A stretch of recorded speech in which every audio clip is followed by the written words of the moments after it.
Hey, sleepy minds. I'm the sleepwalking historian, where history drifts like dreams. Tonight's tale might just lull you to sleep.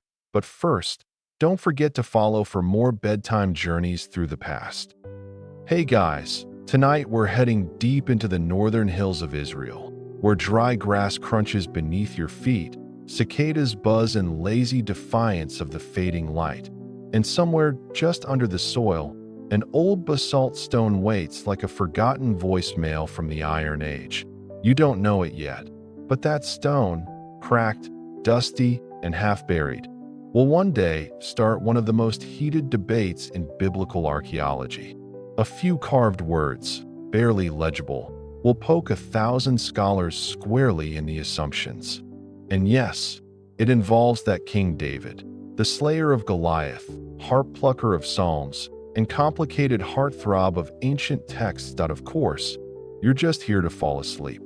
So before you get comfortable, take a moment to like the video and subscribe, but only if you genuinely enjoy what I do here. And I'd love to know where and when you're listening from. Drop your location and your local time in the comments. Now, dim the lights, maybe turn on a fan for that soft background hum, and let's ease into tonight's journey together. You trudge up the hill toward Tel Dan, a mound that, for all its age, could be mistaken for an oversized pasture if it weren't for the faint outline of stone walls and the occasional sign trying to make archaeology sexy. Dust clouds rise with every step, coating your shoes and finding their way into your mouth like gritty punctuation. It's peaceful now, but 3,000 years ago, this place was a loud, stubborn little outpost near Israel's northern edge, constantly switching alliances and annoying more powerful neighbors. It's 1993, and you're crouching beside a trench where an archaeologist dusts something off with the patience of a monk and the posture of someone who's permanently lost their chiropractor's number. A worker mutters something in Hebrew. There's a pause. Then excitement ripples through the site like a breeze before a storm. They've found something. You peer over a shoulder and spot it. A piece of dark volcanic stone, broken at the edges, with faint lines carved across the surface. It looks like it's been arguing with time and losing. You can barely make out the scratches, but someone nearby whispers two words that will launch academic Twitter into orbit before Twitter even exists. House of David. You don't survive this kind of discovery unscathed. Archaeologists start mumbling phrases like epigraphic significance and historical corroboration, as if those words come with hazard pay. News outlets, especially the religious ones, go wild. Biblical literalists point triumphantly. Skeptics squint and demand peer review. And somewhere in a dusty museum drawer, a previously smug pottery shard quietly reconsiders its career. The Tel Dan stele, as it will come to be called, isn't actually one complete slab. It's a Frankenstein's monster of three broken fragments, known, unromantically, as A, B1, and B2, fitted together like a jagged jigsaw puzzle with a PhD. The stone is basalt, a volcanic rock harder than your old math teacher's stare, and the letters are carved in ancient Aramaic. The regional version of posting an angry Facebook update circa 840 BC IT doesn't exactly say King David was here, which would have been convenient. Instead, it says something more cryptic. I killed Jehoram son of Ahab, king of Israel, and I killed Ahaziah son of Jehoram, king of the house of David. You pause. House of David? Like the David? Maybe. Probably. Or maybe not. But hang on, we'll get to that chaos in section 5.4 now. You stand in that trench, brushing away a few more pebbles, and you wonder about the person who commissioned this stone. You picture a king, not David, but some other guy, likely Hazael of Aram Damascus, who had a serious axe to grind and a flair for victory speeches. This wasn't an Instagram brag. It was a public monument meant to show anyone passing by, hey, I totally wrecked those guys. In stone, forever, Imagine walking into a kingdom and the first thing you see is a sign that basically says, "Welcome. Your king's dead. I did it. Enjoy the vibe." Not exactly warm hospitality, but definitely memorable. Here's a juicy tidbit. The Teldan fragments weren't even all found at once. Fragment A popped up in 1993, and the other two were discovered during the 1994 dig season. That means for almost a year, scholars were out here speculating based on incomplete evidence, basically playing historical Mad Libs with a chisel. Historians still argue whether the stele was originally whole and smashed by some Judahite rebel with a hammer, or if it simply broke apart over time like every other stone left in the weather for a millennium or two. Some suggest the pieces were repurposed in a later construction. Yes, reusing ancient propaganda to build a city wall.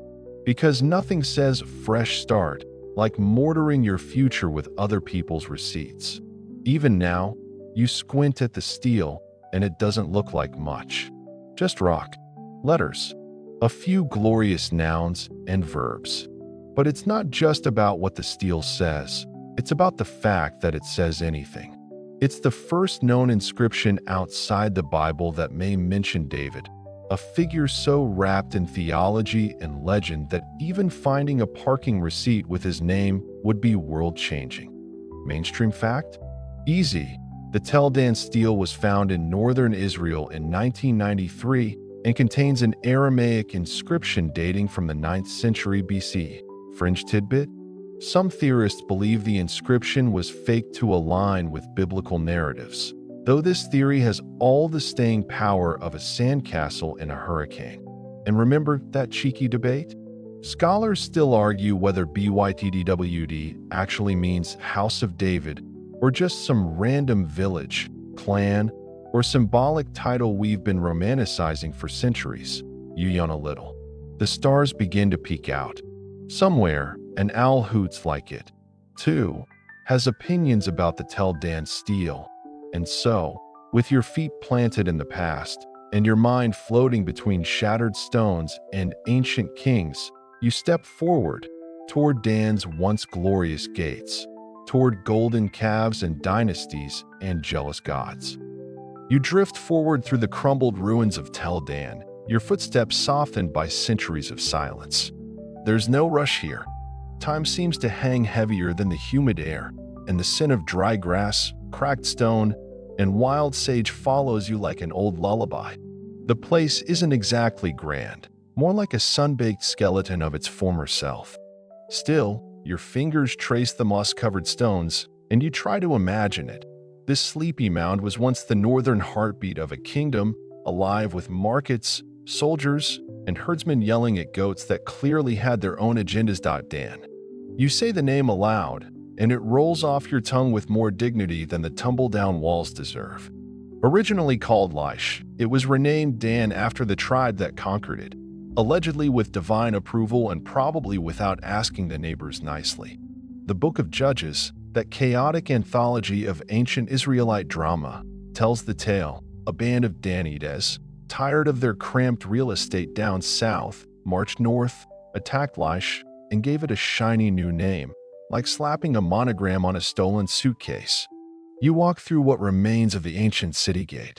It's wide enough for chariots, though now only pigeons cruise through. This gate is no joke.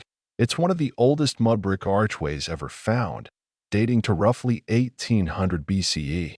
And archaeologists have treated it with the kind of reverence usually reserved for mummies or vintage Star Wars toys in their original packaging. But the Teldan stele wasn't propped up here. No, the fragments were found near a different gate complex, part of a later Iron Age layer, buried under layers of conquest, rebuilding, and occasional arson. That's the thing about ancient cities. They're basically onion lasagnas of burned hopes and remodeled dreams. You settle onto a worn stone bench. Well, okay, it's probably part of a foundation, but you're calling it a bench because your feet hurt and history is flexible. From here, you can almost hear the city as it once was, the clang of a blacksmith's hammer, the shouting of traders arguing over olive prices, the faint ring of bronze bells from someone's herd, and maybe, just maybe, the chisel of a stonemason carving a royal decree, because Dan wasn't just any border town. It was a hot-button flashpoint, strategically perched on the road between the powerful Aramean kingdom to the north and the Israelite territories to the south. If this were a modern setting, Dan would be that awkward rest stop where everyone refuels, glares at each other, and maybe stages a minor coup. During the early monarchy, especially under Jeroboam I, the man who split from Solomon's kingdom and said, "Thanks but no thanks" to centralized worship, Dan became a cult center.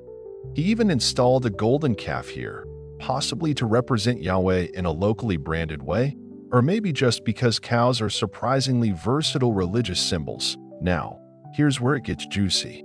Imagine visiting a sacred site and seeing a golden calf where the Ark of the Covenant should be. That's Dan in a nutshell: sacred, suspect, and frequently scorched by prophetic side-eyes. Even the prophet Amos, bless his dramatic little heart, railed against Dan's religious practices. And you have to love a prophet who wakes up angry. But religious importance wasn't all Dan had going for it. Militarily, it was a fortress town, a first line of defense or target, depending on your perspective. It switched hands a few times, caught in the never-ending family feud between Israel and Aram Damascus. The city rose, fell, and got trampled like that one poor guy in ancient marathons who thought sandals were a good idea. Still, in one of those brief moments of calm between conquests, someone decided to put up a steal. A royal one, probably just outside the city, in plain view of any passerby. Something to say, "We're in charge now. Thanks for playing." It wasn't unusual. Plenty of kings back then loved to advertise their battlefield highlight reels in stone. But this steal would end up being different. This one would leave behind a possible reference to David. Of course, the locals weren't thinking about future theological debates. They were probably too busy rebuilding walls, herding sheep, and trying not to die of dysentery. The steal was just another sign of changing tides, another king from another capital reminding them who held the big sword this season. Mainstream fact for your sleepy brain: Tel Dan, originally called Laish, was a northern Israelite city rebranded by the tribe of Dan and became a key religious and military site during the divided monarchy. Fringe tidbit: some scholars suggest that the golden calf worshipped here wasn't a deviation from Yahwism, but an early expression of it, sort of an approved idol before iconoclasm took the wheel. Theologically messy? Oh yes. Historically spicy? Absolutely. And don't forget tonight's lingering scholarly argument. Historians still argue whether Tel Dan's prominence was because of its religious role, its strategic location, or just because someone decided it would annoy Jerusalem. Probably all three. You lean back, letting the stars will overhead. Somewhere below your feet lie the shards of a broken steel, the outlines of a forgotten altar, and maybe even the fingerprints of a stonemason who muttered about deadlines and bad lighting 2,800 years ago. You won't find David here, not directly, but you do find something more honest, a city at the crossroads of ambition, belief, and very bad border politics. And with that, you rise again, stepping quietly past toppled stones and thorny weeds, heading deeper into history's quieter corners. You ease farther into the quiet ruins, where the night air wraps around you like a blanket just heavy enough to remember. Somewhere off to the east, a jackal lets out a sound you'd rather pretend was a bird, and a breeze flickers through dry grass like forgotten voices rustling in time. You're getting closer now, to the stone itself. Or rather, what's left of it. You come to a flat display under a protective structure, and there it is, dark, fractured, and unbothered by the centuries. The Tel Dan stele. Except calling it a stele might be generous. It's more like a group project that fell down the stairs. 3 basalt fragments, creatively labeled Fragment A, Fragment B1, and Fragment B2, sit together like siblings who won't quite touch but still share DNA. You can see the carved letters, some clearer than others. Angular, deliberate strokes, no curves here, just stern lines, like someone was trying to shout through a chisel. And make no mistake, This stele has attitude. It doesn't whisper stories from a golden age or offer sacred teachings. It brags, boldly, maybe even bitterly. This thing reads like an Iron Age subtweet with a vengeance. You lean closer and squint. Yes, that's old Aramaic, the diplomatic language of its day, sort of the ancient Near East version of LinkedIn for kings. And the person doing the boasting? Probably Hazael, king of Aram Damascus. You remember him from 2 Kings, the guy who became king after a prophet cried all over him and then told him he'd burn Israelite cities and slaughter children. Yeah, cheerful dude. On the stele, he recounts how he destroyed not just Israel's King Jehoram, but also Ahaziah of Judah. He uses phrases like, "I killed," with all the subtlety of a victory lap on stilts. And somewhere in that brag is the line that lit up the academic world, "King of the House of David." But let's not get ahead of ourselves. For now, you just taken the tone. There's no humility here. No blessings to the gods, or "I did this in the name of peace." This is pure smack talk. The kind of tone someone might use after a game of ancient Risk and a lot of fermented date wine. It's very likely this inscription was part of a public monument, planted firmly where defeated locals could walk by and be reminded daily of their new reality. Think of it as an ancient roadside billboard, now entering the territory of the guy who destroyed your last 2 kings. Of course, most steles are self-congratulatory. It's kind of the genre, but this one feels personal, especially because of the people it name drops. Jehoram, son of Ahab. That's a real guy. He's mentioned in the Hebrew Bible, ruling the northern kingdom of Israel. So is Ahaziah, son of Jehoram, king of Judah. And that, friends, is where the drama ramps up. If Hazael wrote this, and he actually took credit for killing both kings from rival dynasties in the same military campaign, that's not just a flex, that's a statement. It's like announcing on national television that you just took down the leaders of NATO and the UN on your lunch break. But hold on, because here's the weird thing. According to the biblical account, Hazael didn't kill both. Jehoram was wounded in battle but finished off by Jehu, the rogue commander turned king. Ahaziah, too, was killed in the same rebellion. So, is Hazael lying? Exaggerating? Or did the Bible get the timeline wrong? Historians still argue whether the account in 2 Kings reflects the full story or if the Tel Dan stele tells another version. Filtered through royal ego and sword-swinging bias. It's also possible that Hazael is taking credit for events he only triggered. Maybe he weakened Israel and Judah just enough that Jehu's rebellion could happen. In that case, the stele would be his way of saying, "You're welcome," while smiling smugly into history. Another theory? The inscription's boast was deliberately ambiguous, written in that vague political way that lets you claim success even if your role was more background chaos than main villain. Now, as you read between the chipped lines, you start to notice the fractures. The literal ones. The stone is broken just around the most interesting parts, names, titles, and details that would have made this whole debate much easier. Suspicious? Maybe. Convenient? Definitely. Some think the breaks were accidental. Just old stone collapsing under time's weight. Others think someone smashed it on purpose, angry that a foreign king's brag was enshrined in their city. After all, if your ancestors got wiped out, you wouldn't want to keep a monument reminding everyone. You press your hand gently to the plexiglass barrier protecting the fragments. You imagine the original stone standing tall, maybe 2 meters high, gleaming under the sun, proudly declaring victory to anyone who dared squint up at it.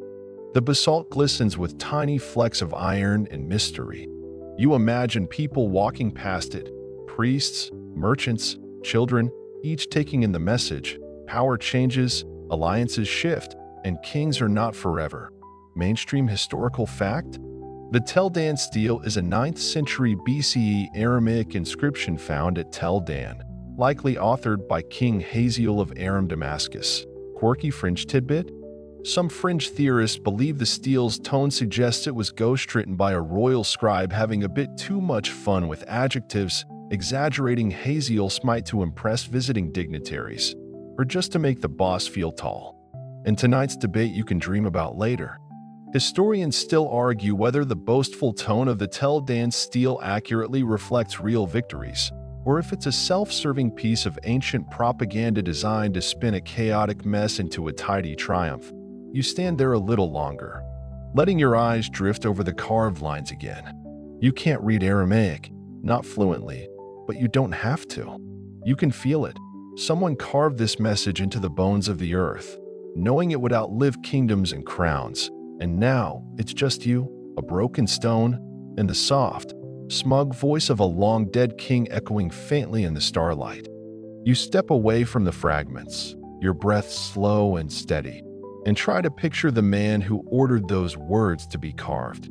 Not David, not yet. The one who wrote this was on the other side of the story. Possibly Hazael, king of Aram Damascus. A man whose name feels like gravel in the mouth and whose historical presence is somewhere between confirmed villain and misunderstood power player. You wander out of the ruin toward the outer edge of the telephone. The stones under your feet shift slightly, uneven from centuries of rain and war and sheep that couldn't care less about archaeology. You reach a shaded slope and let your body lower gently to the ground, dirt pressing into your palms as you look up into the haze of moonlight and ancient drama. Oh, who exactly was this king? The one who possibly composed what you just read? You dig into the historical record. Hazael was, by all accounts, a guy who did not play nice. According to the Book of Kings, he started out as a court official under King Ben-Hadad II of Aram Damascus. Then, in a twist that sounds like a B-grade palace drama, the prophet Elisha weeps in front of Hazael and tells him that he'll be king, and also that he'll burn cities, rip open pregnant women, and generally become a human disaster. Cheerful prophecy, right? True to form. Hazael returns to the palace and suffocates the king with a wet cloth. Then he puts on the crown and starts conquering things. Whether or not he actually needed Elisha's pep talk is up for debate, but the speed of his power grab suggests he wasn't exactly shy about career advancement that he rules for decades, from roughly 842 to 796 BCE. And during that time, he turns Aram Damascus into a real regional power. He fights Israel. He fights Judah. He may have fought everyone who didn't bring snacks to the negotiation table. And for a while, he wins. Repeatedly. His enemies weren't small names either. He went toe-to-toe with kings like Jehu and Joash in Israel, and possibly even clashed indirectly with the Assyrians, who were already looming in the wings with their increasingly terrifying beards and unstoppable armies. You stretch your legs out in the grass and stare up at the sky. Stars blink overhead like pixels on a very ancient screen. Somewhere out there, these people once thought the gods were watching them. Perhaps Hazael thought that too. Or maybe he was the kind of man who believed if the gods existed, they owed him an explanation. But here's the question. Did he actually write the Teldan stele? It's not signed. No big, flashy royal name like I, Hazael, glorious destroyer of monarchies. Instead, scholars deduced it based on context, language, and tone. That's like listening to a diss track and figuring out who made it based on the voice and vocabulary. Except the beat is 2,800 years old, and the tape is cracked in 3 places. Stylistically, it matches other Aramean royal inscriptions. The use of the third person, the repeated, I killed, I conquered, I smashed, structure, the boastful tone, even the way it's carved, all point toward Hazael. And honestly, it fits his vibe. Imagine an Iron Age press release delivered in all caps and chiseled with malicious glee, but there's a curveball. A few fringe voices have wondered, what if it wasn't Hazael? Some argue the inscription could have come from a different northern king, maybe one of his successors. Others question whether the monument even stood in Dan originally. Could it have been looted, transported, reused as construction fill, and accidentally preserved? These are the questions that make archaeology both fascinating and exhausting. It's like solving a jigsaw puzzle while someone keeps replacing the box cover with new art every few years. Still, Haziel remains the most likely suspect. His military campaigns line up with the names mentioned in the text. And if he did write it, the stele becomes not just a boast, but a rare example of a foreign enemy's account of events that also appear in the Bible, which is weird. Because the Bible, famously, does not like foreign kings who kill Yahweh's chosen people. And yet here we are, finding overlap. Mainstream fact? Haziel ruled Aram Damascus in the 9th century BCE and waged aggressive campaigns against Israel and Judah, carving out one of the region's most powerful kingdoms before Assyria eventually overshadowed him. Quirky tidbit for your pillow thoughts? Some scholars suggest Haziel might have been illiterate, not because he wasn't intelligent, but because kings back then often dictated their messages to scribes. So this entire inscription, this fiery mic drop of a monument, might have been ghostwritten by a guy in a linen robe hunched over wax tablets, muttering, "Okay, but how many times do you want to say I killed him?" And our gentle scholarly fight for the night?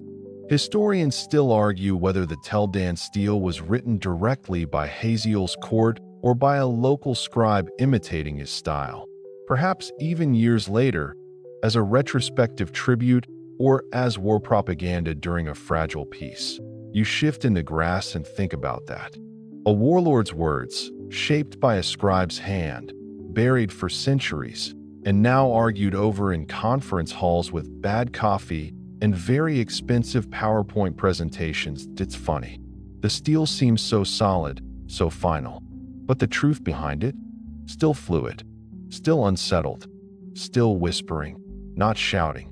And in the quiet, you close your eyes and hear it not as stone, but as a voice bragging, a voice echoing, a voice that may, or may not, have changed how we see the story of David. You rise slowly, brushing bits of grass from your palms, and walk back toward the fragments of the Teldan stele, your mind still lingering on that one cryptic line. 3 words carved on a jagged, volcanic stone, BYTDWD. Or, for those who prefer things unspelled, House of David. You lean in now, closer than before. Not physically. There's plexiglass and museum rules and the unspoken judgment of every docent ever, but your curiosity leans in. Because this is the moment the stele becomes more than an ancient grudge match. It steps straight into the heart of biblical history like it owns the place. House of David.it sounds simple, but it's not. It's the interpretive equivalent of a pressure cooker, simmering with theological heat, political stakes, and just the right amount of linguistic ambiguity to keep scholars joyfully snarky for decades. Let's break it down. The term BYTWD appears in line 9 of Fragment A. No spaces, no vowels, because this is ancient Semitic writing and punctuation was for amateurs. It's written in Aramaic script, likely from the 9th century BCE. Now, if you add the right vowels, and don't we all love a good vowel party, you get Bite David, House of David. Biblical scholars lit up like a menorah when they saw that. Because, until 1993, no one had ever found David's name in any non-biblical source. Not one.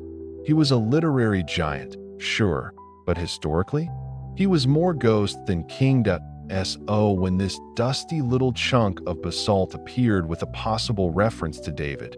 It sent shockwaves through both academic journals and every Sunday school PowerPoint presentation. But here's where your sleepy mind starts to get tangled. Not everyone agrees on the translation. Not everyone agrees on the meaning of the phrase, even if the translation is correct. And, most importantly, not everyone agrees that it proves David was real, because archaeology isn't a courtroom. It's more like piecing together gossip from a half-burnt diary and some oddly preserved receipts. So, what could BYTUD mean? Option 1. The traditional interpretation, House of David, as in a royal dynasty. A real, historical David, who ruled a kingdom, passed down his lineage, and left enough of a mark that foreign enemies referred to Judah by his name. This is the most widely accepted view, especially since House of Ancestor was a common way to describe dynasties in the ancient Near East. We have House of Omri for northern Israel, so House of David fits the pattern. Option 2. BYTWD could mean something else entirely. Some suggest it refers to a city or temple dedicated to a deity named Dodi or Dudu, names that sound silly now, but weren't funny at all to the Canaanites. In this theory, David isn't a person but a place or cult center. So the phrase might mean the Temple of Dod, which feels more like an indie album and less like a biblical dynasty. Option 3. Maybe DWD isn't a name at all, but a title. In Hebrew, Dod can mean beloved or uncle. So perhaps BYTDWD means House of the Beloved, which some argue was an epithet for Yahweh or a sacred king, not necessarily David the shepherd poet warrior we know from the Bible. So many options. So many headaches. Scholars still argue whether this inscription actually references a historical figure, or whether we're all just playing the world's most stubborn game of phonetic telephone. Here's a fun historical side note to chase down a rabbit hole in your dreams. In the 10th century BCE, the era David is supposed to have lived, writing was rare in Judah. Like, we have one probable scribe in the whole kingdom rare. That doesn't mean David couldn't have existed, but it does mean that if he did, early references to him would have been oral, not written. So the fact that a foreign king possibly referenced his dynasty in writing a century later, that's kind of a big deal. And here's where the whole thing becomes beautifully ironic. The stele was written by a foreign enemy, a king who probably hated Judah, burned its cities, and maybe personally skewered its royalty. And yet he might be our first external witness to the man whose songs fill half the book of Psalms. If this stele didn't exist, people could still claim David was a literary invention. But because of it, they have to argue a lot harder. You rest your eyes now, letting the words House of David drift through your mind like dust through a sunbeam. Is it a name? A metaphor? A declaration of legitimacy by a kingdom that desperately needed a founding father? Mainstream historical fact.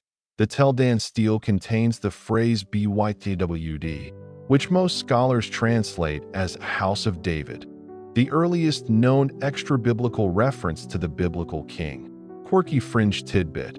One brave and slightly exasperated linguist once suggested that BYTWD might mean House of the Kettle if you read the root incorrectly, proving that even in the world of ancient epigraphy, someone is always ready to stir the pot. And tonight's friendly academic food fight?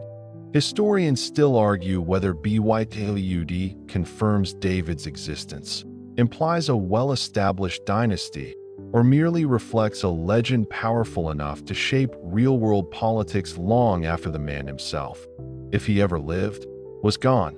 You inhale slowly, letting the question hang. You won't solve it tonight, or tomorrow, but you're not meant to. This isn't a mystery with a solution. It's a story with echoes, one where even a chipped fragment of stone can shift the balance of belief and evidence. So you leave the steel behind, its jagged edges catching starlight, and you follow the soft path toward Judah, toward shepherds, swords, and psalms, toward the shadow of a king we may never fully find. You descend from the ruins of Dan now, letting the ancient basalt slip from your thoughts as the landscape changes around you. The north falls away, its Aramean overtones, its boastful inscriptions, its crumbling gates, and the land grows quieter. You pass scattered olive groves, sun-blasted hills, and stone terraces that look like they've been holding their breath for 3,000 years that you're walking toward Judah. Toward Jerusalem, sort of. But more importantly, toward whatever was or wasn't there in the time of David. Because now the big question presses in like heat off the rocks. Was there ever a kingdom of David grand enough to deserve the word house in House of David? It's easy, of course, to imagine David as the Israelites imagined him later. A golden boy with a sling in one hand and destiny in the other. Composer of psalms, slayer of giants. A king whose rule stretched from the sea to the desert, and whose dynasty would outlive empires. But archaeology has a way of gently rolling its eyes at our favorite stories. You kneel by a rocky ledge, peering down into a shallow excavation pit. This is the Highlands, Judah's heartland, and what you see here is small. Stones arranged into what may have been a wall, some pottery sherds, a faint outline of a room. Maybe two. This is what Judah looked like in the 10th century BCE, the time David is supposed to have reigned. Not a sprawling kingdom, not glittering palaces, just hilltop settlements with names like Hebron, Bethlehem, and Jerusalem, places that barely qualify as towns. Jerusalem, in David's time, was likely a modest stronghold at best, less royal capital, more fortified hamlet with goats. You're not the only one scratching your head. Historians still argue whether David's Jerusalem was even significant during his lifetime, or whether later kings, especially those in Hezekiah's time, exaggerated his legacy to give their own rule a more divine flavor. You pick up a pottery fragment from a display nearby, carefully, of course, and turn it in your hand. It's unassuming, handmade, functional. It doesn't sing of a king's glory. It tells you people lived here, farmed here, probably tripped over their kids and worried about crop yield. If David ruled from this landscape, he ruled over shepherds and stonemasons. His palace, if it existed, would have been mud brick. His throne, a wooden chair. This is the heart of the minimalist-maximalist debate. Maximalists believe David ruled a real kingdom. Maybe smaller than the Bible claims, but still central, still powerful. They point to finds like this stepped stone structure in Jerusalem and the large stone structure nearby, massive constructions that could have formed part of a palace or fortress from David's time. Minimalists say, hold up. These structures are impressive, yes, but datable to a 100-year window, and possibly from the time of David's successors. They argue that the biblical David was inflated over centuries into a national icon, and that his real-life footprint was likely more sandal-sized than Sandal Empire-sized. And then there's you, somewhere between these camps, squinting at a rock wall and wondering if it once echoed with the sound of harp strings or just annoyed goats. Mainstream archaeological fact. Excavations in the city of David, Jerusalem's oldest part, have uncovered substantial Iron Age structures, but their exact dating and attribution remain debated among scholars. Quirky, sleep-friendly tidbit? One theory, floated more playfully than seriously, suggests David may have been a charismatic bandit leader whose legend grew over time into that of a king. Sort of a Bronze Age Robin Hood, minus the tights and with a better slingshot. And your gentle scholarly dilemma to drift off with? Historians still argue whether David's kingdom was a centralized state, a loose tribal confederation, or mostly a story told by later monarchs who needed a hero with some biblical razzle-dazzle. You follow the dry trail a little further until it crests above the Kidron Valley, and there, bathed in golden moonlight, is modern Jerusalem. You see its spires, its glinting domes, its humming streets. The city is massive now, layered with centuries, sacred to billions. But beneath it all, buried under churches, mosques, roads, and living people, is the small, silent question of David. Did he walk these same hills? Did he ever see this view and think, yes, this shall be my capital?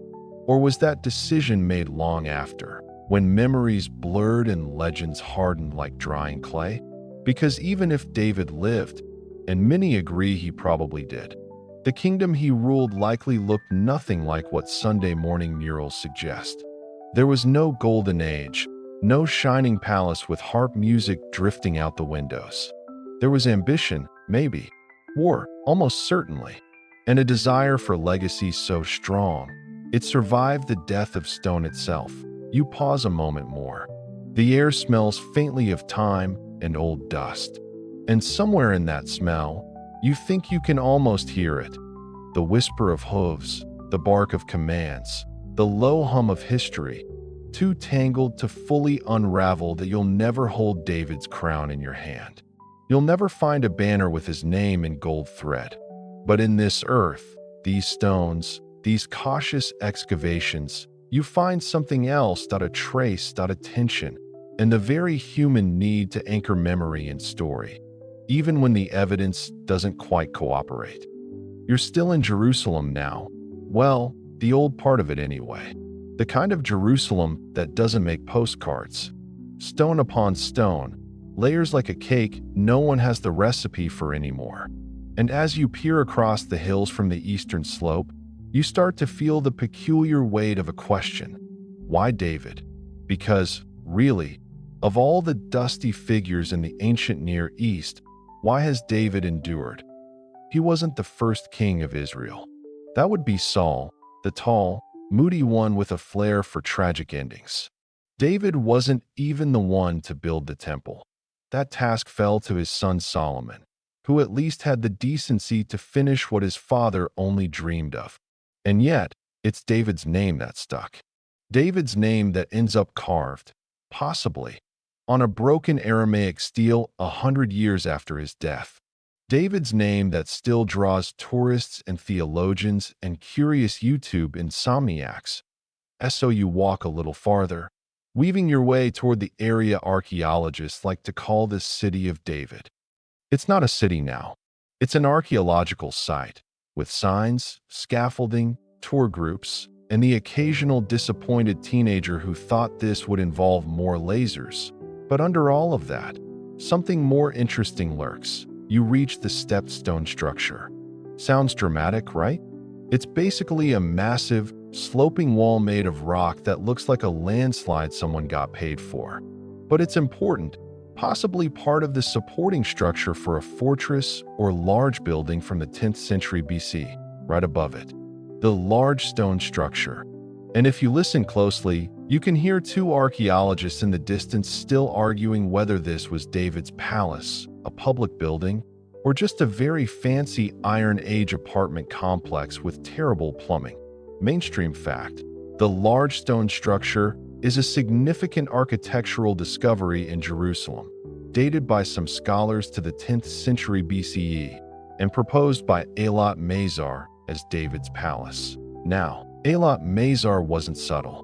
She believed, firmly, that this was the real deal, the literal palace of David.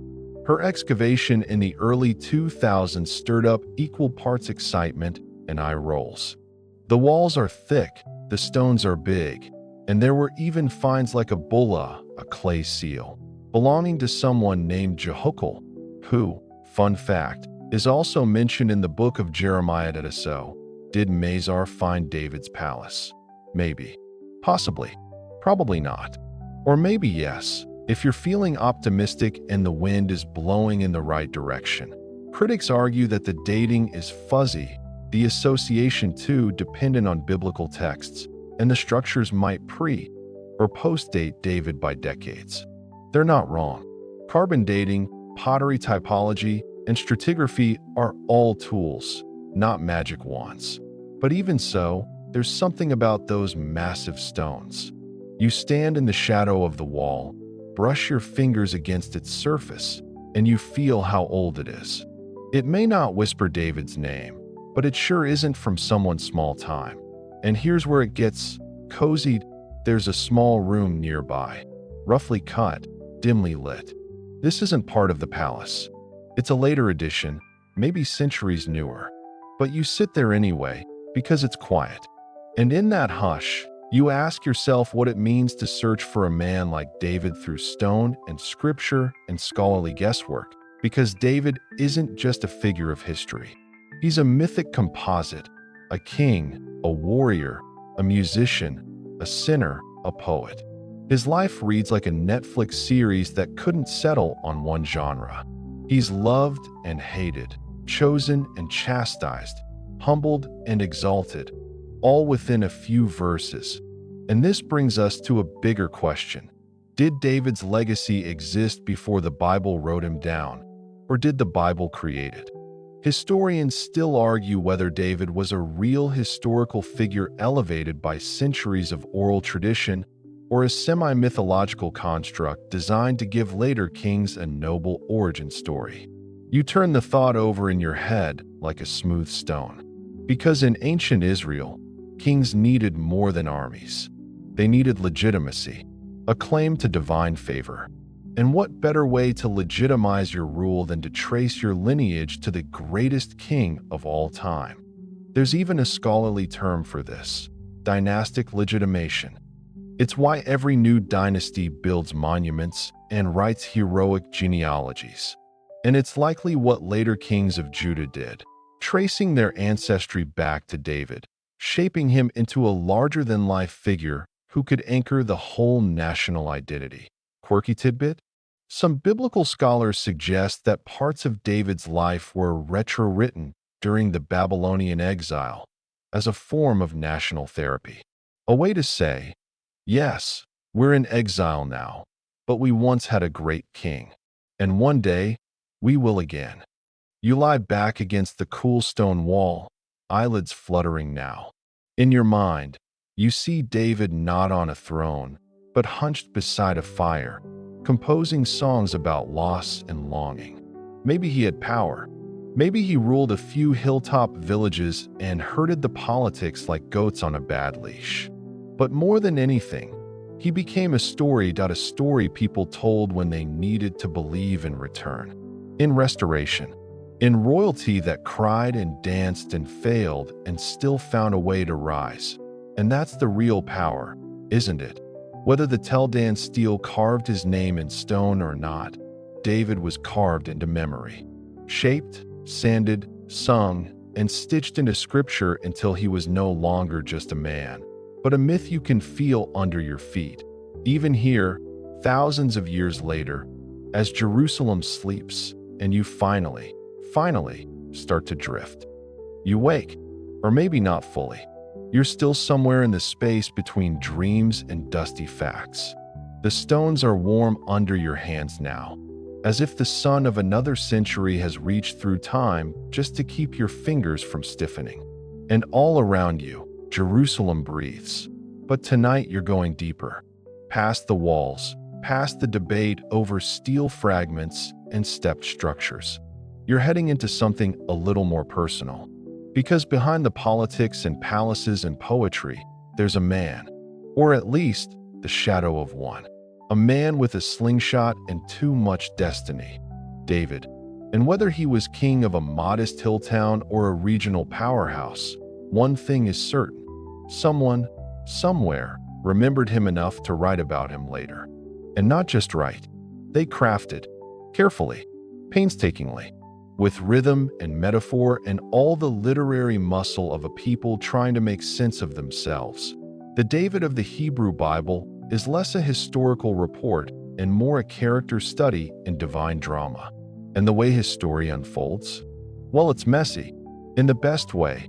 You walk now through the quieter part of the ruins, past stones whose stories have slipped entirely into silence. And you think about young David, before the kingdom, before the crown. Just a boy, a shepherd, someone too young to be taken seriously by his brothers, too talented to ignore, and apparently very good at singing to sheep. It's easy to imagine the poetic David, lyre in hand, looking up at the same stars you're looking at now, wondering if heaven really does watch every step. Many of the Psalms are attributed to him, songs of anguish, hope, betrayal, and strange comfort. Whether he actually wrote them is up for debate, but they bear his emotional fingerprints, flawed, faithful, constantly wrestling with a God who seems both too close and too far. And then, of course, there's the sling, the most famous underdog story of all time. David versus Goliath. It's a tale that's traveled farther than any real kingdom ever could. You know it by heart. Even if the details get fuzzy in your sleepy state. Small shepherd boy, giant Philistine, 5 smooth stones, 1 direct hit. The crowd goes wild. But hold up. There's a twist in the text most people miss. In one version, David kills Goliath. In another, 2 Samuel 21, to be exact, it's Elhanan who slays the giant. David doesn't even get a cameo. Historians still argue whether the Goliath episode was a story originally about someone else, later grafted onto David's legend to bolster his warrior credentials. And you know what? That makes sense. A story like that sticks. It sells. It echoes in campfires and coronations. If you're trying to create a national hero from a local warlord, the best thing you can give him is a personal giant to slay. You walk through a narrow alley now, descending deeper into what once might have been a royal quarter, or maybe just a market. And as you do, you remember David's other defining moment. Not the songs, not the giant, the sin, Bathsheba. It's the part of the story the Sunday school slides usually glaze over. David, already king, sees her bathing, desires her, sends for her, sleeps with her, gets her pregnant, and then, to cover it all up, arranges the death of her husband, Uriah, one of David's own soldiers. It's not just a bad decision. It's a moral collapse. And here's the most remarkable part. The biblical text doesn't hide it. It leans into the discomfort. The prophet Nathan confronts David, calls him out, and David breaks. "I have sinned," he says. No excuses, no deflections, just a man with blood on his hands and tears on his face. You sit now near a low wall and imagine that moment. David, the mighty, undone not by battle, but by his own hunger for what wasn't his. And somehow, the story survives, not as a smear, but as a strange testament to honesty. Ancient kings weren't usually remembered for their failures. But David? His legacy includes both the songs and the shame. Mainstream fact? The David narrative as preserved in the Hebrew Bible includes deeply human elements, successes and scandals, that suggest a level of narrative complexity not typical of royal propaganda in the ancient world. Fringe-friendly tidbit for the night. Some scholars propose that David's darker stories, like the Bathsheba affair, were added later by court scribes during Solomon's reign, possibly to explain dynastic tensions and cast Solomon's rise in a more favorable light. And yes, your gentle academic whisper. Historians still argue whether the composite David of the Bible reflects one person or several local leaders whose stories were stitched together into a single national myth. You close your eyes and lean back. Around you, the stones remain quiet. They don't say his name, but the silence itself is a kind of agreement that someone lived, ruled, fell, and was remembered. Whether he ruled 10 villages or an empire of song, David endures not because he was perfect, but because he wasn't. And maybe, in the end, that's the most believable part of all. You stir gently, as if the past itself has exhaled across your skin. Jerusalem is fading behind you now, not physically, not entirely, but you've turned your attention southward, to Judah's broader lands. The rocky hill country, the dusty ridges, the kind of terrain that swallows up armies and preserves secrets like a jealous god. Because here's what you're thinking now, half lulled by wind and old questions. If David's kingdom was real, where else might it have left a trace? So you wander, slowly, toward the outposts. The border towns, the smaller sites that rarely get postcards but sometimes yield more truth than capitals ever will. Point one such place is Khirbet Qeiyafa. It's perched on the edge of the Elah Valley, where David supposedly fought Goliath. Coincidence? Maybe. But in archaeology, location is never just location. discovered in the early 2000s and excavated with more vigor than your average hilltop ruin. Khirbet Qiyafeh became something of a scholarly tug-of-war.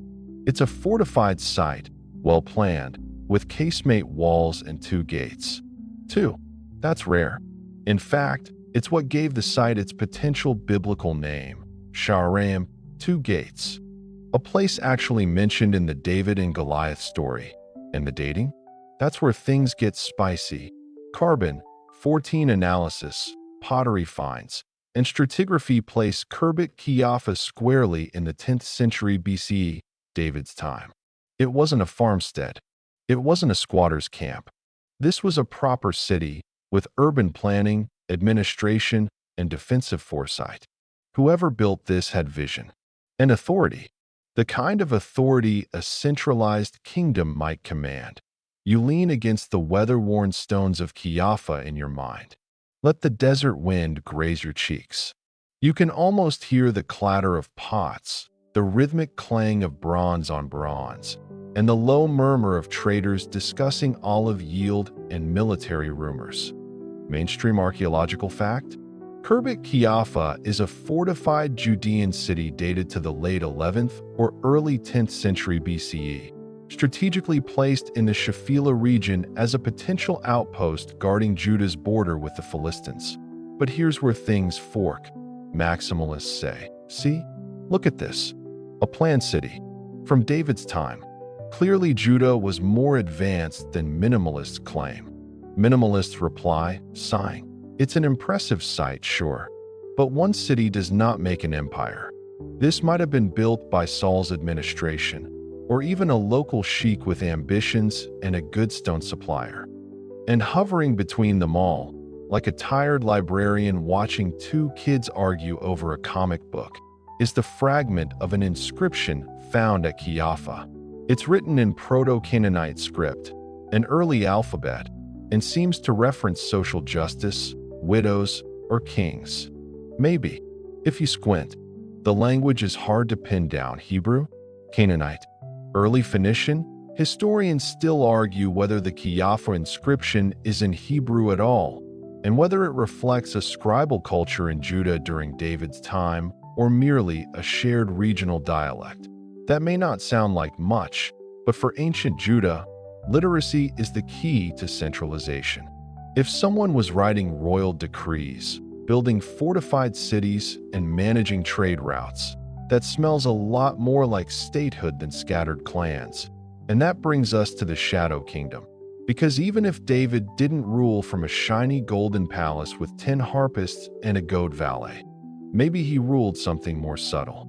A military coalition, a proto-state, a network of towns like Qiyafeh that followed his lead, fought his battles, and kept his memory alive not in marble, but in memory. You settle now beneath a wind-carved acacia tree, its branches twitching faintly above you like the fingers of a sleeping myth. The stars have shifted slightly, and the air carries that chalky silence that only ever lingers near places where history cracked the ground open and dared you to dig. Let's say David did pass through Qiyafeh. Maybe he ordered its construction. Maybe he just visited, smiled at the walls, and wrote a psalm about defensive architecture. But if he was here, his footprints would be buried under layers of war, erosion, and skeptical archaeologists with tight grant budgets. That's the thing about ancient kings. Even if they lived, the earth tries to forget them. But sometimes, not always, just sometimes, a city like Qiyafeh surfaces. And even if it doesn't shout, David was here, it at least whispers. Somebody was. And they mattered. Fringe tidbit. A few romantics have floated the theory that Qiyafeh was David's staging ground for the Goliath fight, that he passed through these gates on his way to the battlefield. It's not widely accepted, but hey, stranger things have made it into textbooks. And that little question to drift off with tonight? Historians still argue whether Khirbet Qiyafeh represents a kingdom under centralized leadership or a brief spark of political organization that fizzled before it could write its name into stone. You lie back now. letting the sky wrap over you like a forgotten blanket. The hilltop hums with age, and your limbs are warm with fatigue. Somewhere in the dust beneath you, sandals once pressed into soft soil. A sling swung in circles. A king, young, fierce, and not yet broken, may have walked the walls you've just imagined, or maybe not. But either way, you felt something ancient pass by. You're still beneath that acacia tree, one cheek pressed into ancient dirt. And it feels like the past is breathing, soft and steady, right beside you. You're not in a city now. You're not in a ruin with maps and signs and skeptical footnotes. You're somewhere quieter, earthier, closer to the people who live just under the radar of kings and conquerors. Because tonight, you're thinking about the ones who didn't make it into the steel, the shepherds, the potters, the cooks who cleaned fish while prophets shouted things outside. And in the hush of your half-dreaming thoughts, you ask something simple. What did David's world smell like? And there it is. A strange, grounding question, but also one of the best that it probably smelled like smoke and sheep, like sweat and time and wet clay, like bread rising in the corner of a stone room, and olive oil poured onto an iron pan with a hiss that sounded almost like prayer. That was the Judah of the 10th century BCE. Small, scented, real, and if David lived, if he ruled, it was over that world. Not just armies and walls and steely-worthy slayings, but day-to-day chaos, tribal rivalries, neighbor disputes, weather panics, and that one cousin who always borrowed your donkey and brought it back weird so you get up. Stretch. Your legs are tired, but your mind is sharper now, ready to go just a little deeper, because even the most legendary kings need a context. And David's? Well, it wasn't just Judah. It was the whole mosaic of the southern Levant. Philistines to the west, Moabites to the east, Egyptians further south, their grip weakening. And above all, looming and approaching, the Assyrians. But not in David's time. The region was in flux. No empire ruled. City-states squabbled. Tribes fought and traded and occasionally agreed not to stab each other for a season.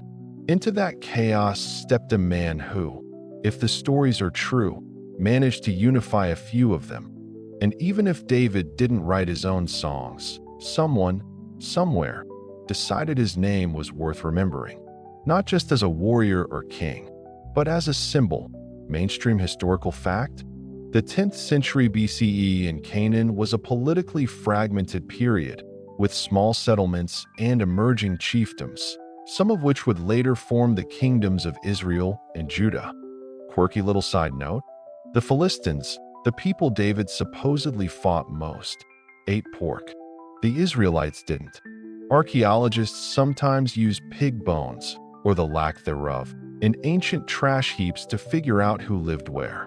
So yes, your sleep story tonight includes ancient dumpster analysis. And here's the scholarly whisper. Historians still argue whether the socio-political structure of early Judah and David's time was truly centralized, or more like a coalition of tribes with rotating leadership and shared myths that you're walking again. But it's not through ruins now. It's through imaginations. You picture a village, call it Bethlehem, if you like. Not the painted version with halos and well-behaved livestock. A real village. Mud brick homes, flat rooftops, donkeys that just never shut up. A boy learns to herd, to sing, to fight. Maybe he's clever with words. Maybe he wins a few skirmishes, builds a following, makes deals with the right families. He's charismatic, pragmatic, and slowly, inch by inch, he becomes a leader, not by divine lightning bolt, but by being in the right place with the right moves that he marries strategically. First Saul's daughter, then other women from different tribes. His family tree grows messy, political, entangled, not because he's a romantic, but because power in the ancient world was traded in wives and alliances. Eventually, Jerusalem is taken, and suddenly, there's a capital, a base of operations.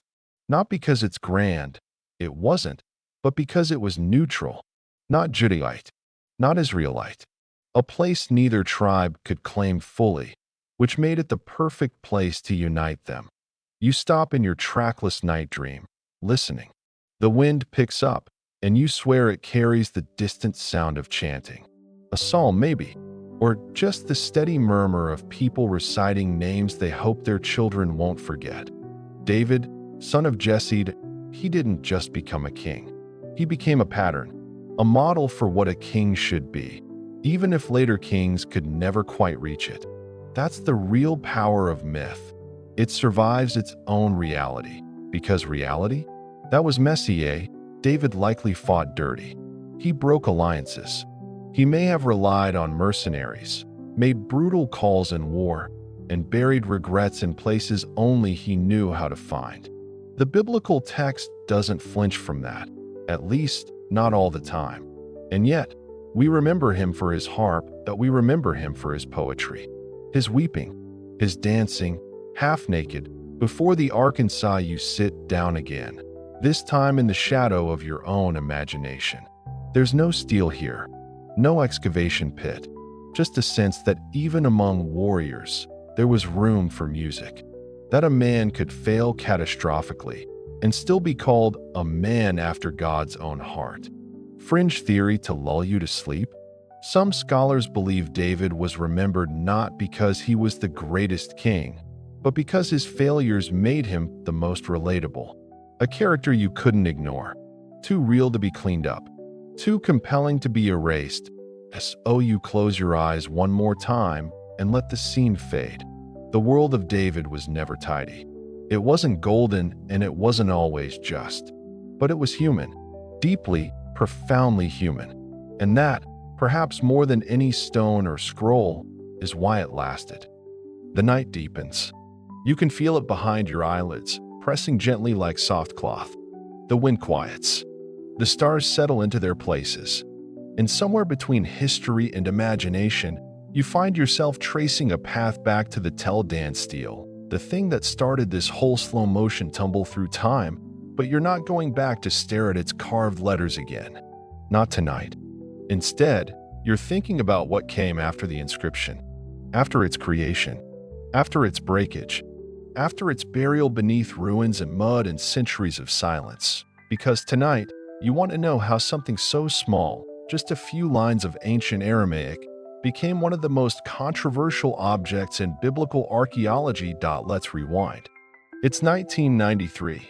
You're not there, of course, but pretend you are. You're standing in the ruins of Tel Dan in northern Israel. A team of archaeologists, led by Avraham Byron, is excavating a gate complex when someone spots it, just a jagged piece of basalt sticking out of the soil.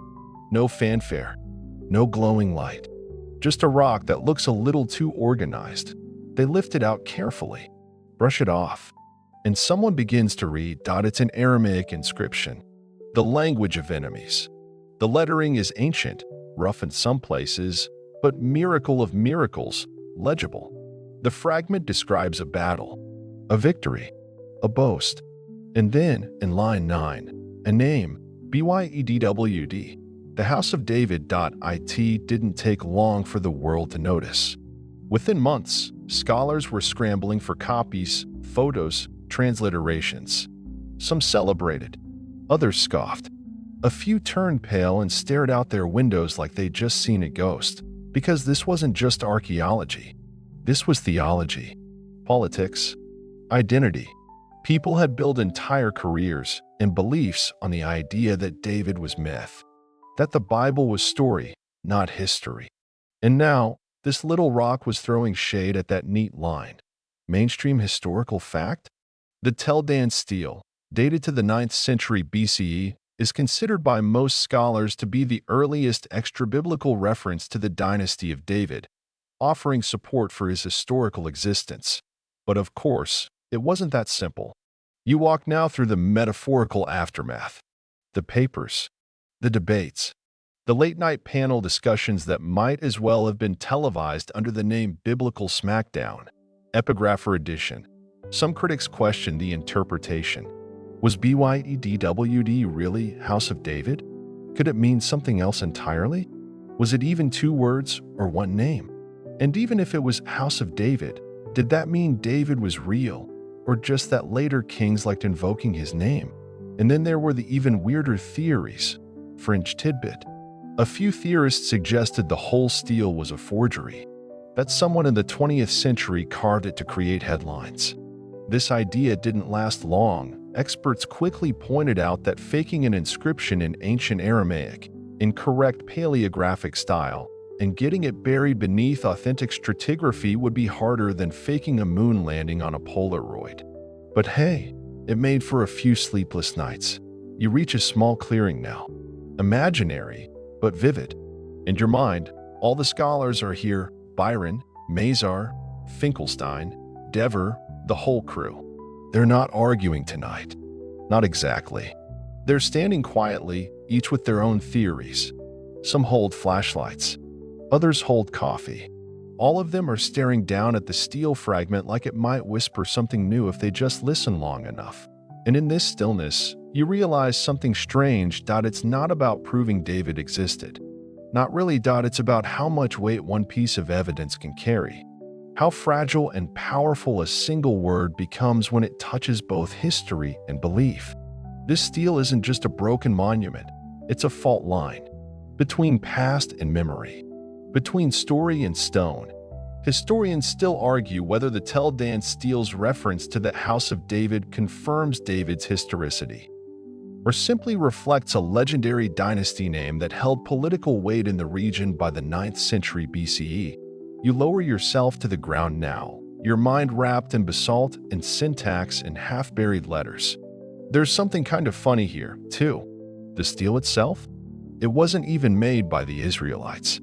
It's the trash talk of an enemy. Probably Hazael, king of Aram Damascus. He's bragging about killing kings from both Israel and Judah. Possibly Jehoram and Ahaziah, if you're cross-referencing. And yet, it's from his gloating that we get our first external echo of David, not from a psalm, not from an Israelite chronicle, but from a war memorial erected by someone who probably wanted Judah wiped off the map. You smile at the irony. A defeated people's greatest archaeological win came courtesy of a foreign king who would have hated their guts. Sometimes, history has a wicked sense of humor. You tilt your head back, letting the imaginary starlight pool behind your eyes. You've walked with David through mud and poetry, through ruins and fragments, through memory and myth. And now, you're resting beside the first known utterance of his name outside the Bible. It's broken. Incomplete. Context challenged. But it exists, and for many, that's enough. A whisper carved in stone, still echoing across millennia. The sky above you seems darker now, blacker, deeper, like it's pulling you inward.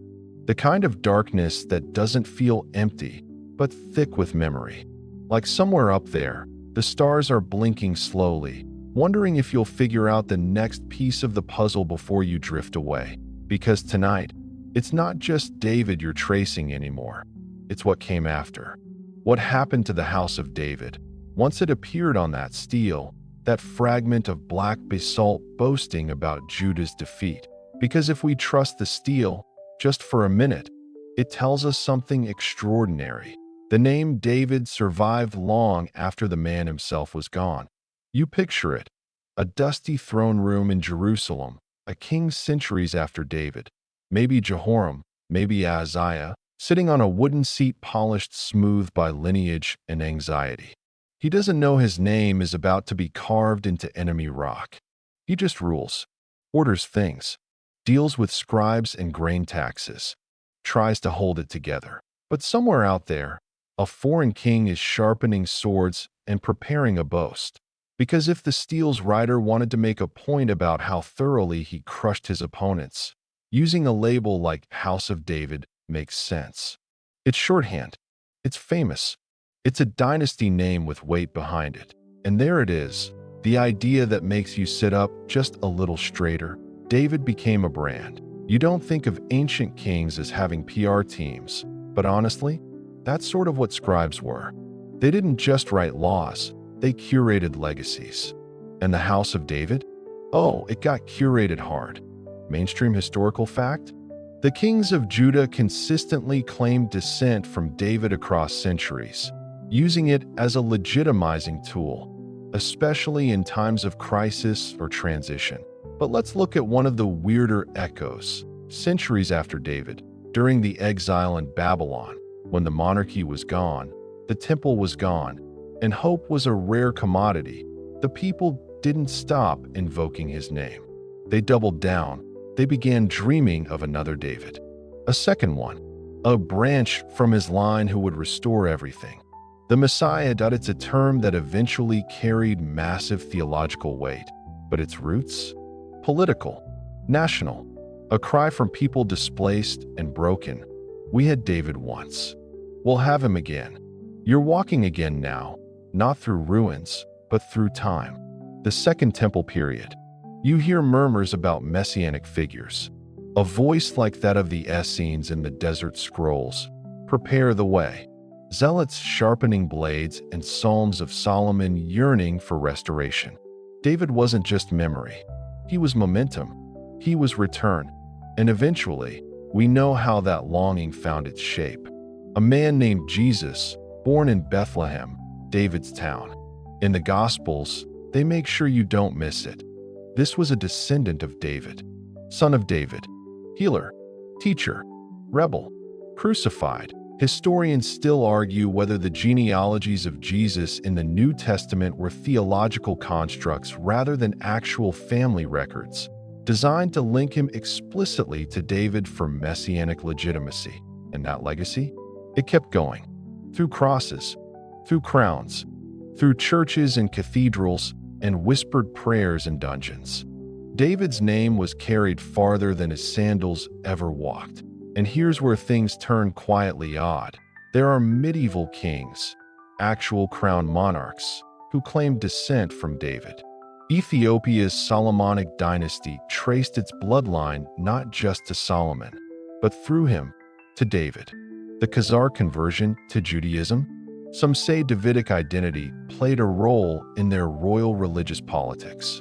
Even European monarchs occasionally flirted with biblical lineage when it suited their grandeur. Fringe tidbit: there was once a rumor, circulated in 13th century England, that King Henry III possessed a genealogy linking him to David. Historians mostly laugh it off, but it's another example of the power of the brand. Because if you're trying to be holy and legitimate, David is your guy. And yet, where is he now? The house of David, as a monarchy, is long gone. The last king of Judah, Zedekiah, was blinded and dragged to Babylon. The temple was destroyed. Jerusalem fell. And the political line of David, at least as a ruling dynasty, ended in ruin. But the idea? Oh, the idea is stubborn. You sit again, somewhere quiet. Maybe in the shadow of the Mount of Olives. Or in your bed, wrapped in covers that feel like desert wind. You realize now that what you've been tracing this whole time isn't just one man's life. It's the afterlife of an identity. Because David's shadow grew larger after his death than it ever did during his reign. The biblical texts, the steel, the messianic expectations, they built something that lasted far beyond Judah's walls. And it all started with a real, or maybe semi-real, person in a shepherd's cloak who fought battles and wrote songs and made terrible decisions and asked to be remembered anyway. You reach into your thoughts, pick up the steel again. You imagine the hands that carved it. Rough, practiced, not thinking about how we'd all be squinting at it thousands of years later, desperate to know what House of David meant. It a fact? A metaphor? A brand? A memory? Yes, all of it. You're deep in it now. The night doesn't feel like a backdrop anymore. It's a participant. The stars don't watch, they witness. And your mind? It drifts across centuries like it finally belongs there. Because in tracing David's shadow across the hills, the stones, the myths, and the manuscripts, you've discovered something rare, a story that refuses to settle, a legacy always half hidden in the dust. Tonight, we follow that story a little further, not in Jerusalem, not in the ruins of Judah, but in the hands of scribes and priests who tried to hold onto it long after the kingdom itself was gone. You're in Babylon now. The year? Sometime after 586 BCE. Judah has fallen. The temple's a smoldering memory. The kings are dead or exiled. And the people? Disoriented, broken, dreaming of home. But even here, especially here, David's name does not die. You sit beside a low fire. It's not real, but it feels that way. A group of exiles huddles nearby. Some whisper in Hebrew, some in Aramaic. One has a scroll faded, patched, but treasured. It's the beginnings of what will become the Hebrew Bible, because the exile didn't destroy the story. It canonized it. Mainstream fact: much of the Hebrew Bible was compiled, edited, and preserved during and after the Babylonian exile, in an effort to maintain identity and memory among displaced Israelites. And right there, right in the middle of that preservation effort, is David. Not just as a historical figure, but as the anchor, the promise, the king who received the covenant. You hear the words again, soft as lullabies: "Your house and your kingdom shall endure forever." To an exiled people, those words were gold. More than gold, they were oxygen. Because even if the palace had burned, the line hadn't. That was the hope. That someday, the line of David would be restored and Israel would rise again, not just with walls and swords, but with meaning. Of course, history had other plans. The Persian Empire rises. Cyrus allows the exiles to return. The temple is rebuilt, kind of. But the monarchy? Never quite restored. There are governors, priests, prophets, but no king in David's mold. Still, the dream flickers. And here's something curious. One of those returning exiles? A man named Zerubbabel, a descendant of David. He becomes governor. Doesn't wear a crown, but he's still seen as the spark. The potential reboot. Fringe tidbit? Some scholars argue that Zerubbabel was briefly envisioned as a messianic figure. There are hints of it in the books of Haggai and Zechariah, before the idea was quietly dropped, maybe due to Persian pressure or political caution. You walk now through the Second Temple period. Quietly, the priests are in control. The Torah is being copied, recited, memorized. The Psalms are growing, edited, anthologized. And in those songs, David lives, not as a general, not as a king, but as a voice. Because even if the palace crumbled, the poetry endured. Historians still argue whether the Psalms attributed to David were truly his or later compositions written in his voice. But either way, his image as the poet-king becomes central to Jewish identity during and after exile. You stop beside a wall, not a biblical one, not a ruin, just a mental placeholder. On it are etched lines of memory. I was young, and now I am old, yet I have never seen the righteous forsaken. You can almost hear him singing that old David, wrinkled and weary, wiser than before. Or maybe it's just the voice of a priest writing under his name, trying to channel comfort during hard years. Either way, it works. The David of exile is different from the David of war. He's spiritual, reflective, an example of failure and forgiveness. Not the king who conquered, but the king who repented. And that's key, isn't it? Because most royal legacies try to whitewash their mistakes. David's story leans into them. Bathsheba, Uriah, the death of his son, the betrayal by Absalom. They're not side notes. They're center stage. He weeps. He fails. He keeps going. And somehow, that failure becomes sacred. So you rest here, in the exile's shadow. Let the fire crackle. Let the psalms hum beneath your breath. Because the truth is, the David that survived wasn't the giant killer. It was the man who felt everything, who sang his way through grief and victory, exile and homecoming. And the scribes, they knew what they were doing. They kept his name alive not because he was perfect, but because he was real. And maybe that's what history remembers best. Not the ones who got everything right, but the ones who kept showing up. The ones who made their flaws into verses and their regrets into roadmaps. You glance up. The night is deeper now. Stars thick as sand. The Teldan steel is a continent away in your mind. but somehow closer than ever, because the thing carved into stone wasn't just a name. It was a story still moving. You stirred gently, not quite awake, not quite dreaming. The fire of exile fades behind your eyelids, and something else rises in its place, a hum, like distant chanting, echoing across centuries.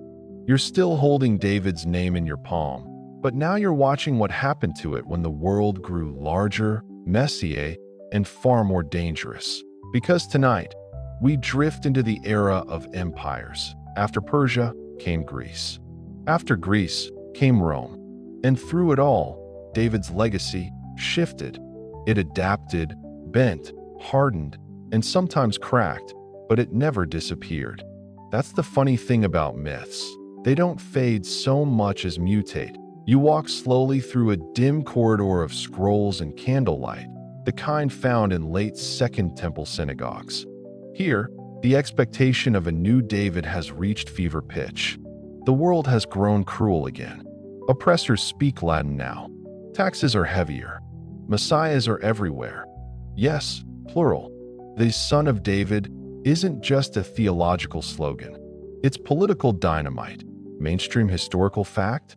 In the century before and after the life of Jesus, several messianic movements emerged in Judea, often invoking the legacy of David as a claim to divine authority and liberation. You stop near a Roman outpost, where soldiers bark orders in a language David never heard. Here, rebellion simmers. Hopes are pinned to names: Judas the Galilean, Simon Bar Joara, Bar Kokhba. All of them, in some way, echo the longing for a warrior king, a David 2.0 with sharper swords and fewer psalms. And into that storm steps another name, Jesus of Nazareth. That it's not a sermon you hear, it's genealogy. Matthew's gospel opens with it, like a credential list. Son of Abraham, son of David, a deliberate move, a calculated connection. Because if you're trying to convince your readers that a crucified man was the long-awaited king, you need to tie him to David. Hard. Historians still argue whether the New Testament genealogies were constructed to bolster Jesus' claim to messiahship, especially for audiences familiar with Jewish prophecy and royal expectation. And you know what? It worked. Not at first, not with everyone, but slowly, steadily, the idea took root. The carpenter's son became the king of heaven, and David, once a local chieftain, then a national symbol, was elevated even further. He became the father of a global faith, not through blood, but through narrative. But it didn't stop with Christianity. In Islam, too, David, Dawood, is revered as a prophet and king. The Quran speaks of his wisdom, his judgment, his beautiful voice. He receives revelation. He leads with justice. And in that tradition, he's not just an ancient figure. He's a model of devotion. Fringe tidbit: in some Islamic mystical traditions, David's voice is said to have had power over nature itself. His singing caused birds to pause mid-flight and mountains to hum in harmony. You're smiling now, aren't you? Because no matter the religion, no matter the language, David becomes more than a man. He's a melody, a warrior, a cautionary tale, a prophet, a forefather, a broken king turned immortal through story. But the story isn't all hymns and hallelujahs.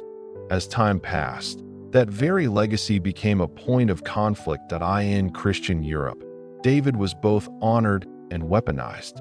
He was painted in manuscripts, sung about in monasteries, but his Jewish lineage was often forgotten or, worse, distorted. The same figure who once united people became, centuries later, caught in theological arguments that divided them. You stop now beside a medieval cathedral. The stained glass glows with his harp. Below it, hidden in a corner, a Latin script scolds the Jews for not recognizing the true son of David. It stings, because in this version of the story, the legacy that once belonged to an entire people was being turned against them. Still, even in exile, even in ghettos and behind walls, David's name remained a heartbeat in Jewish tradition. The Psalms continued to be sung. The dream of a restored Davidic kingdom, of a messianic age, persisted through pogroms, exiles, and inquisitions. You passed through a narrow alley in Prague. Hebrew letters etched into doorways. A child reciting Psalm 23 in a whisper. Even though I walk through the valley of the shadow of death, David's words have become armor. And the story continues that in modern Israel, David is still a touchstone. His star is on the flag. His name echoes through streets, monuments, and political rhetoric. And yet, he's also a puzzle. A figure claimed by archaeologists, theologians, skeptics, romantics, and everyone in between. You sit now on a quiet hill overlooking Jerusalem, not the ancient one, but the buzzing modern city. Cars hum, lights blink, and somewhere beneath all of it, beneath the asphalt, the cables, the cafes, lies the city of David, still debated, still excavated, still elusive. Historians still argue whether the real David can ever be truly known, or if he's now too wrapped in centuries of interpretation to be separated from the legend. But maybe that's okay, because what you followed tonight isn't just a trail of stones or inscriptions. It's a human story of power, failure, reinvention, and legacy. A story that has moved across religions, continents, and languages, changing shape but never truly fading. David didn't need to live forever. His story made sure he did. And now here you are. The sky feels like velvet now, quiet, infinite, with no edge in sight. The air has thickened, like even time has slowed to a gentle crawl. You've followed David across empires, ruins, psalms, and broken stone. And here, at the edge of the long, long story, you arrive not at an answer, but at the last question. What, exactly, have you been chasing? The man? The myth? The monarch? The musician? The Messiah precursor? Or was it something even stranger, a name that survived everything history threw at it? You walk again, one last time, down the slopes of the ancient Judean hills. The sun's rising slowly now in your mind's eye, pale orange bleeding across a sky still dark with stars. You pass terraced olive groves, old fig trees twisting into the wind. Maybe you even hear harp strings, though that might just be in your head. And beneath your feet, the ground remembers. That's the strange thing about the past. It doesn't go away. It compacts. It folds. It hides in layers and waits for someone with a trowel or a dream or a sleepless night to come digging. Like with the Tel Dan steel, you remember it now. Small, sharp, unintended. It wasn't built to prove anything to you. It was a monument to someone else's war, someone else's ego. But there, in line 9, it slipped. It gave us a name .bytdwd, just a few letters. No vowels, no poetic flourish, just a title, a designation, House of David. And in that moment, the world got louder, because that tiny line forced everyone to confront the question, what if David was real? Mainstream fact. Most modern scholars now accept the Tel Dan stele as strong evidence that a historical David likely existed, though the scope and power of his reign remain hotly debated. And that debate, that's what you've wandered through for the last few hours. Was David a king, or just a tribal leader? Did he rule a kingdom, or command a few hundred fighters from the hill country? Was Jerusalem ever more than a glorified village in his time? Historians still argue whether David's kingdom was a centralized state or a loose federation of tribes retroactively turned into a monarchy by later scribes with a nation-building agenda. You imagine the scribes now, centuries after David, bent over their scrolls, telling stories, shaping memory, giving their people a past worth surviving for, because that's what David became, a memory worth fighting over, worth believing in, even when belief was all they had, and belief Its stubborn.it built temples. It fueled revolts.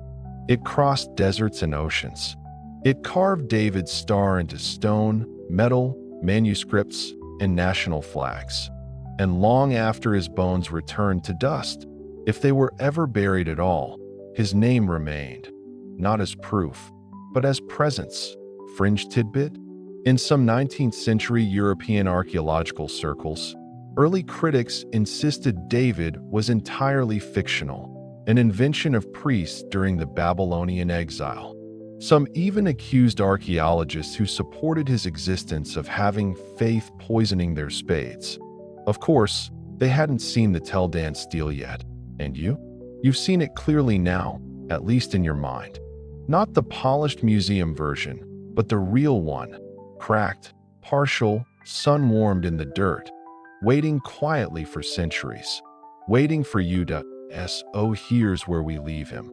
Not in a palace or temple, not even in the battlefield dust, but in the space between myth and memory, between the stones and the stories. And you lie back now, the sky pressing close, your breath slowing, your thoughts settling. Because maybe David was a shepherd, maybe he was a king, maybe he was invented, in part or in whole, to give hope shape.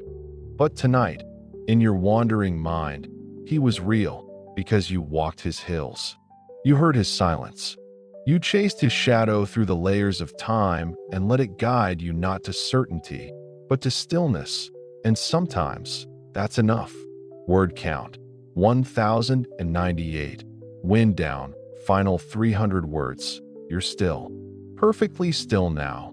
The story has ended, but its rhythm lingers, like the final notes of a harp in a great, echoing hall. Let your breath slow with it that you're lying somewhere soft, maybe in your own bed, maybe still under the imaginary fig trees of ancient Judah.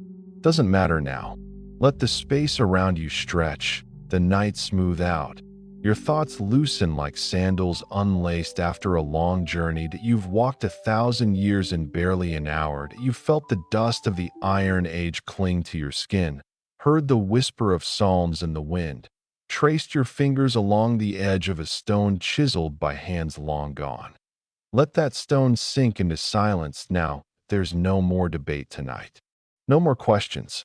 No need to decide whether the king was fact, fiction, or something gently in between. Tonight, he simply was not a shepherd with music in his chest. A flawed man made eternal through words. A name that survived collapse after collapse until it finally found its way to you. Breathe. And let the hills fade. Let the harp quiet. Let the name become weightless in the dark. David, David. Gone now, but still there, just like you.